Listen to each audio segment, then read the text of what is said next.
Authoritarianism is an insult to the gospel and should not be tolerated in any church. That is thesis number 13 from my book 95 Theses for the New Generation.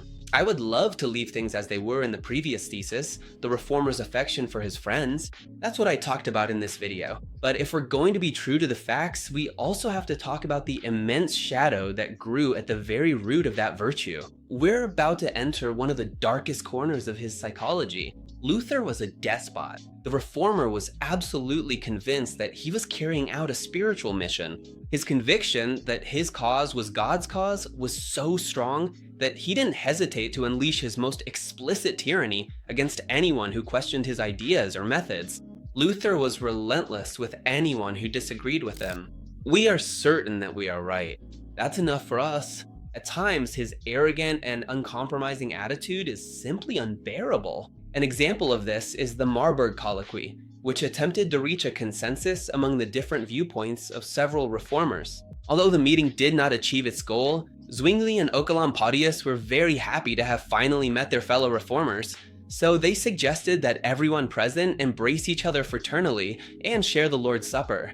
Luther opposed any gesture of friendship, washed his hands as a sign of contempt, and entrusted his adversaries to God's judgment. Zwingli broke down in tears.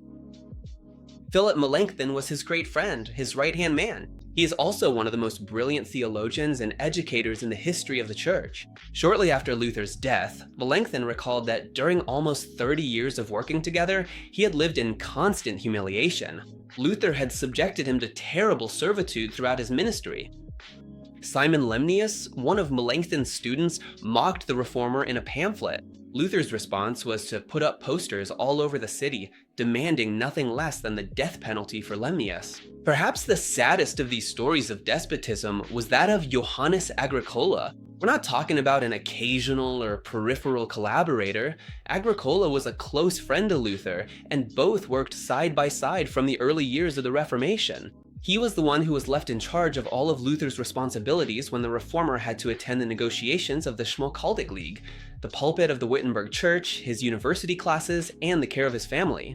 His friend Johannes was the reformer's most trusted man, but suddenly he began to preach in a striking way. It wasn't anything substantially different from the official Lutheran teaching, but he used some words or emphases that were different from those Luther had coined. Things started to change.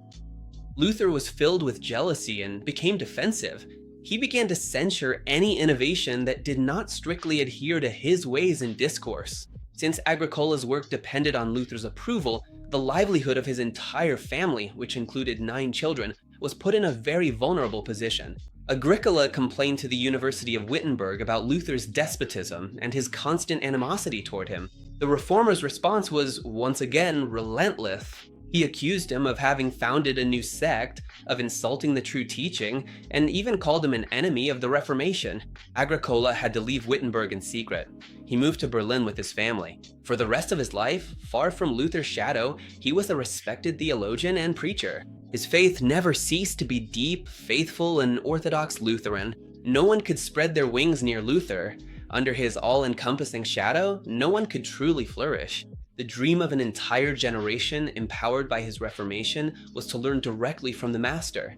Ironically, the price to pay for being able to work by his side was to bow your head. Luther demanded complete obedience. The result of this attitude was that he ended up surrounded by the submissive.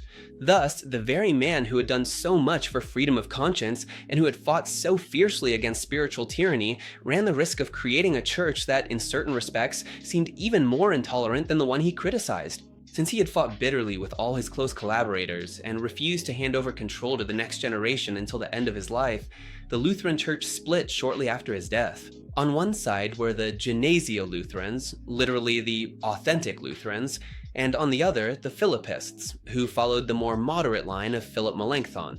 The entire record of authoritarianism described in the previous paragraphs sounds sadly familiar.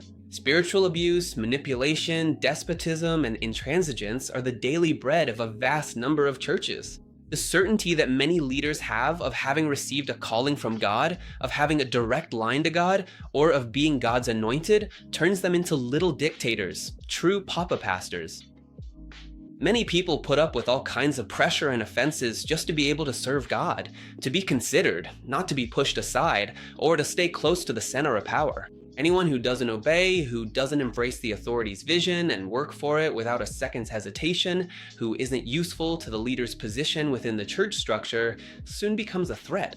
Punishment is sometimes directed at wayward brothers, but you don't have to be a public sinner to fall under condemnation.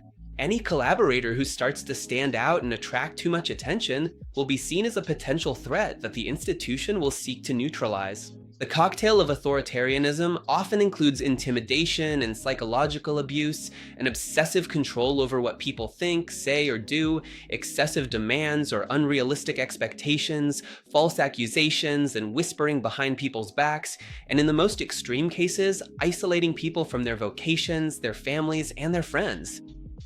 The consequences of these kinds of perverse practices follow believers for a long time.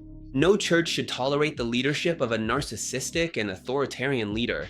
That attitude is the complete opposite of Jesus' example and is an affront to the gospel and to people's dignity. It is the responsibility of all believers to protect the body of Christ from any threat that endangers its integrity or mission, even if that threat comes from the very top of the hierarchy. And if, after trying with prayer, patience, love, and effort, the structure still ignores the warnings, then we should not feel guilty. If any house or city refuses to welcome you or listen to your message, shake the dust off your feet as you leave. If the only way to stay is to suppress our calling or dignity, then taking a step back is the most Christian option. If you're interested in discovering more about my 95 Theses for the New Generation, click this link, and here are some other videos you might like. And you, what do you think about all this? See you in the next video.